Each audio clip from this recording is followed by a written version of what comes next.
All the way from your shoulders to your kneecaps, you're gonna incorporate so many different muscle groups. However, you don't wanna feel it too much in these regions because that will mean you're doing it wrong.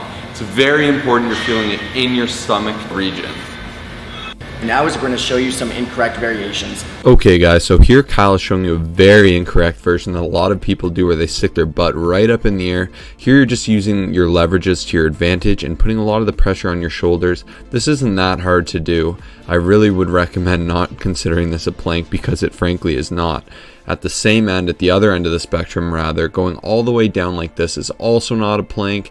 You're letting yourself sink and you are not working your abs close to whatever. So really stay away from that. And then lastly, this is just a complete collapse and a sad attempt at a plank.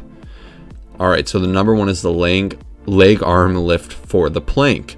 So here Kyle is going to go ahead and demonstrate lifting the arm. This is going to transfer some of the weight and force you to recruit a lot of those abdominals and stabilizer muscles. Now same thing with the legs, you're going to have to learn to balance. You're going to use a lot of your stabilizers, bring in your obliques a little bit more, and just provide some new insight and challenge to the exercise. Now if you guys really got a good roll going and you feel you're pretty advanced, I'd really recommend this leg and arm raise combo. This is absolutely killer. As you can see, I'm kind of having a bit of time balancing it out myself. Make sure you got your butt up just a little bit. You're contracting your abs the entire time. Hold through it. I know it's not easy, but push through, do each side, and it will burn. Next, we have the side plank, also known as the star plank.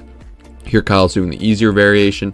He has his arm on a 90-degree angle on the floor, nice and simple. Then over here, this is the star variation. This is very hard, requires a lot of stabilizer muscles, really brings in the obliques, a lot of work on the shoulder, and it takes a lot of practice. Next we have the weighted plank. This one's nice and simple. I didn't film it because unfortunately we didn't have any plates in the studio. This adds extra resistance if you are doing it correctly and you still aren't feeling it enough. We have the hip dip planks. These are my go-to oblique work. Here you're still doing your plank, you're making sure you're squeezing your abs and you're dipping that hip right to the ground nice and far, squeezing your obliques as you can. These are your rotary muscles of your abdominal trunk, and these will burn. The more you do, I love them. It's definitely my go-to. I like to keep it on my tippy toes and just twist around from there. Lastly, we have the plank rollout with the exercise ball. You can see just as a little setup, it's a little bit tough to get into, but you want to find your balance first, just like he did here. Then you're going to push it out, fully extend yourself like an ab roller. This one is just brutal. It requires so much dexterity and ability to stabilize, hold yourself up, as well as good abdominal control. Make sure you're still squeezing those abs and doing it properly and not cheating through the exercise.